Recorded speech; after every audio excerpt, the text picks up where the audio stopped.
melihat semua program-program Merdeka Belajar sebagai satu kesatuan yang utuh, bukan melihat secara terpisah-pisah. Ini adalah rangkaian problem solving, bukan program yang terpisah-pisah. Jadi gotong royong itu, menteri-menteri pendidikan di G20 itu sangat senang sekali dan sangat merasa perlu.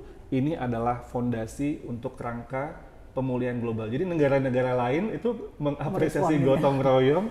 Untuk melakukan transformasi itu ada 2 investasi yang perlu dilakukan. Pertama, invest ke guru, dan kedua, invest ke guru yang belajar bareng-bareng. Nah, itu yang kita lakukan dengan berbagai program Merdeka Belajar.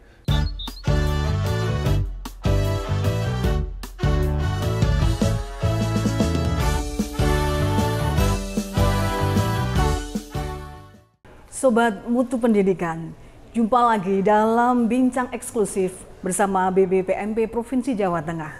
Telah hadir bersama kita Direktur Jenderal Pendidikan Anak Usia Dini, Pendidikan Dasar dan Pendidikan Menengah Kemendikbudristek, Bapak Dr. Iwan Syahril PhD. Pagi cerah, hati pun bahagia, wajah berseri merah merona. Assalamualaikum Pak Dirjen yang mulia, mohon izin bincang santai bermakna. Bapak, terima kasih telah berkenan hadir di BBPMP Provinsi Jawa Tengah. Sama-sama. Beberapa hal terkait dengan transformasi Paudasmen Bapak, bahwa Kemendikbudristek telah melonsing 22 episode Merdeka Belajar dengan sedemikian kompleks dan sasaran yang meliputi pemerintah daerah, kemudian satuan pendidikan, dan kami di UPT. Dari 22 episode tersebut, mana Bapak yang merupakan episode menjadi concern pengembangan Dijen PAUD, Dikdas, dan Dikmen? Baik, terima kasih. Selamat siang Bapak Ibu semua. Sebenarnya semua program Merdeka Belajar yang berkaitan dengan pendidikan anak usia dini, pendidikan dasar, pendidikan menengah itu adalah bagian dari teman-teman di Ditjen PDM harus pahami. Jadi biasanya sebelumnya yang sering saya dengar, oh ini kan programnya unit itu, nih unit ini enggak. Jadi semuanya itu sebagai sebuah kesatuan adalah program yang harus dipahami oleh teman-teman dari PAUD, Dikdas, Dikmen. Jadi sederhananya begini, apa sebenarnya yang kita lakukan tugas utama dari Ditjen PAUD, Dikdasmen, terutama yang disampaikan oleh Mas Menteri. Pertama adalah untuk membantu pemerintah daerah dalam melakukan transformasi pendidikan di daerahnya. Bantuin tuh Pemda-Pemda supaya kita bisa sama-sama memperjuangkan kualitas belajar anak-anak kita. Jadi apapun itu, kita harus betul-betul menjadi mitra bagi Pemda untuk bisa mengakselerasi peningkatan kualitas sumber daya pembangunan yang ada di daerah dimanapun BBPMP atau BPMP itu berada. Jadi itu satu. Yang kedua adalah membantu untuk melakukan transformasi ekosistem yang ada di satuan pendidikan. Jadi kita melihat semua program itu secara keseluruhan. Hal yang sangat fundamental yang perlu dipahami adalah Merdeka Belajar itu kita sebenarnya esensinya melakukan problem solving masalah yang sangat luar biasa sudah menjadi krisis, yaitu krisis pembelajaran. Krisis pembelajaran yang sebelum pandemi pun sudah menjadi sebuah perhatian yang sangat luar biasa oleh Pak Presiden. Kita sangat ketinggalan dalam banyak hal, terutama di kompetensi fundamental, yaitu literasi, numerasi, dan juga karakter. Karena itu fokus ketika ujian nasional menjadi asesmen nasional ini menjadi kemudian sebuah arah yang baru yang lebih sesuai dengan tuntutan zaman masa depan yang semakin disruptif, di mana kompetensi fondasi ini menjadi kompetensi inti, menjadi pembelajar sepanjang hayat.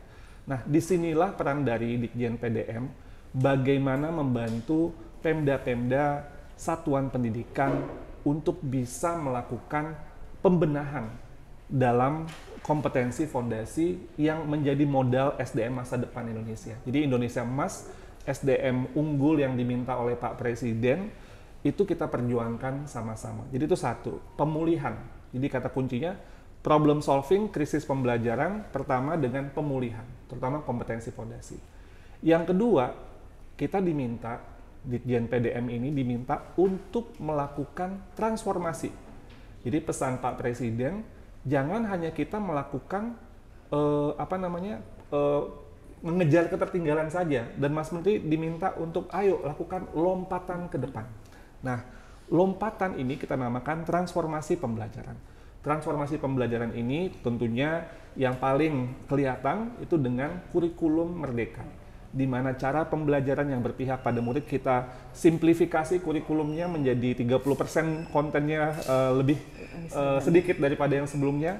Kita buat ruang di mana guru bisa berinovasi, berkreasi sesuai dengan kebutuhan murid. Jadi kalau muridnya butuh agak mundur sedikit boleh, muridnya ternyata sudah bisa, kemudian sedikit maju juga boleh. Jadi disesuaikan dengan kondisi muridnya dan kondisi sekolah.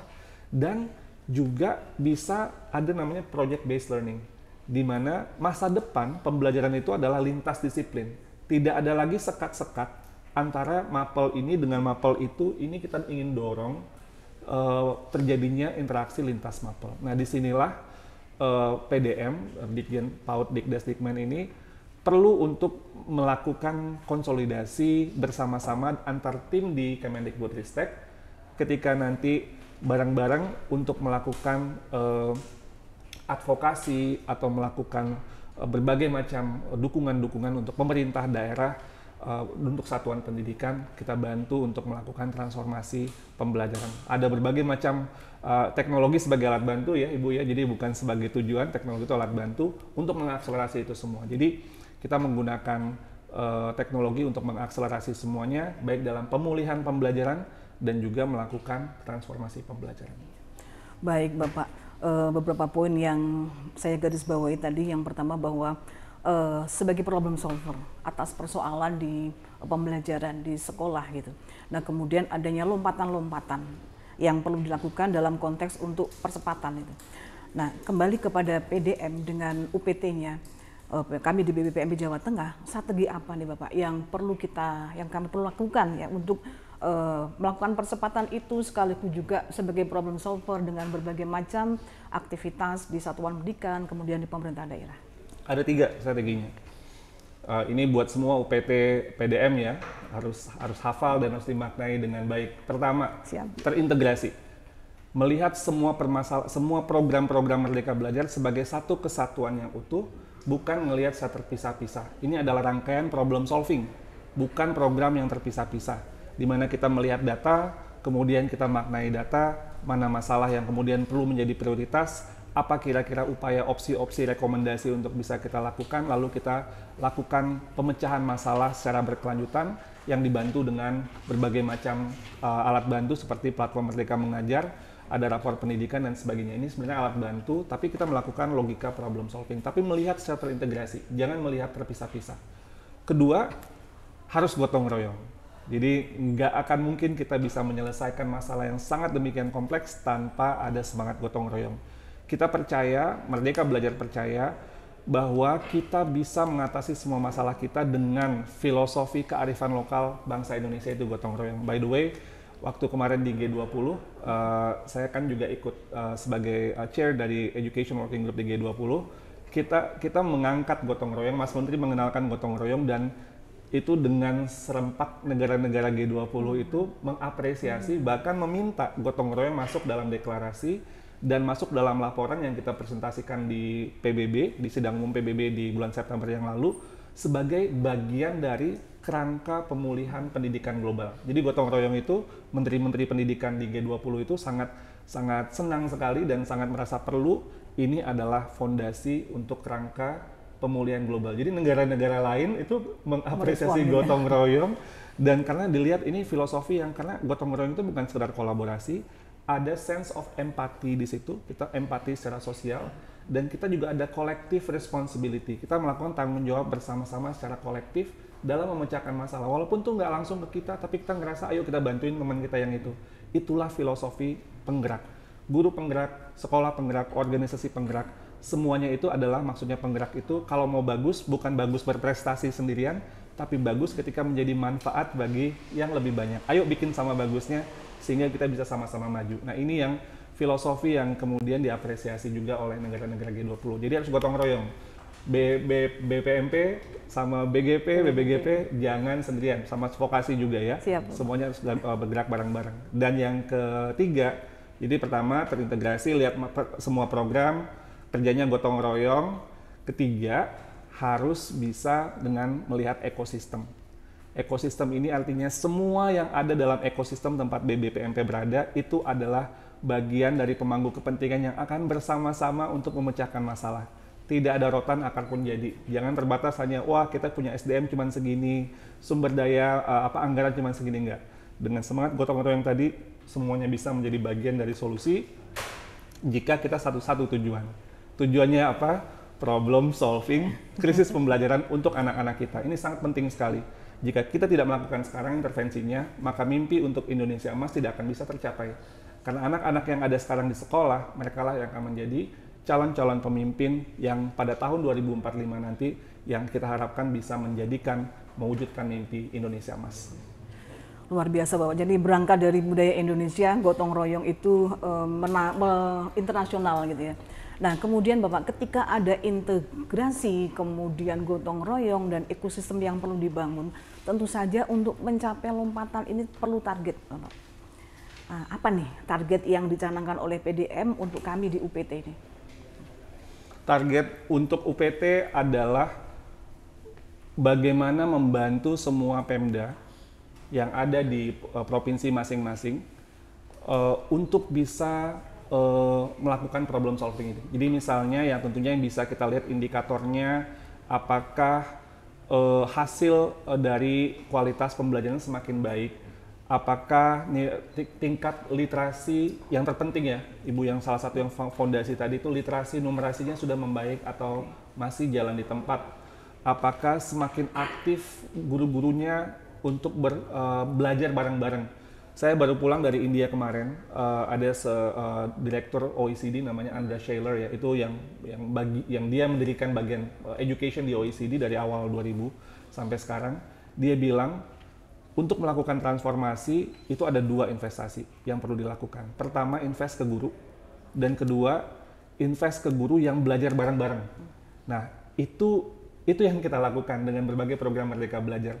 Jadi komunitas belajar itu yang dimulai di dalam sekolah, di dalam satuan pendidikan, dan kemudian di antara satuan pendidikan dan juga bisa secara daring, ini dampaknya akan luar biasa. Jadi jika ini kemudian terus kita kelola, inilah yang menjadi simpul-simpul yang akan kemudian membuat semua implementasi, apakah itu dari segi kurikulum ataupun dari segi pengelolaan satuan pendidikan, itu akan jauh lebih mudah.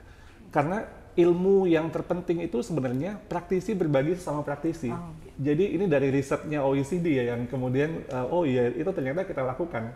Jadi ketika praktisi berbagi sama praktisi, disitulah namanya wisdoms of experience itu tersambung.